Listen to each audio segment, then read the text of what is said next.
The day my abusers showed up at my door smiling was the day I finally stopped being their victim.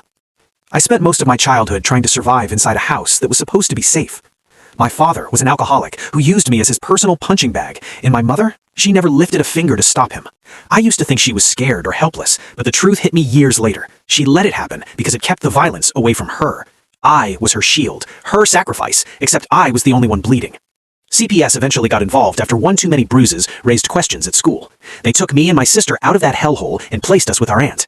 I thought things would finally get better. In some ways they did. There were no more fists flying, no more nights spent hiding behind the couch praying not to be found. But my aunt had her own twisted idea of family healing.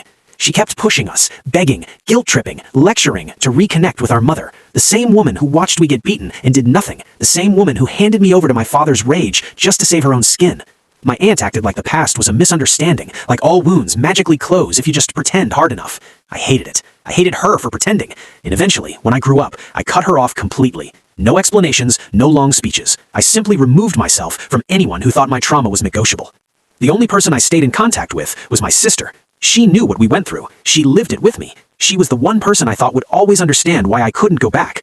But last week proved me wrong. I opened my front door and saw my sister, and behind her stood my aunt and my mother, the woman whose face I had trained myself to forget. My sister stepped forward like she was the peacemaker of some cheesy family drama and said, "It's time for you to forgive and forget so we can be a family again."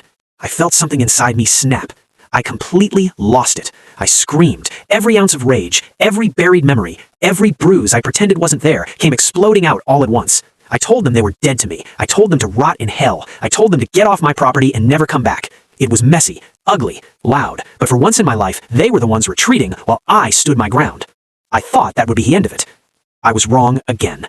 My sister has been calling non-stop ever since, texting, leaving voicemails, showing up at my job like she's staging an intervention. She keeps repeating the same line, how family is all we have, and how holding on to anger is destroying me. But she doesn't get it. She betrayed me. She took the side of a woman who destroyed our childhood. She chose someone who abandoned us over someone who has always protected her. I survived once. I won't step back into that fire to comfort anyone else, not even her. I don't care what they want. I don't care what they think family means. I will never let that woman hurt me again.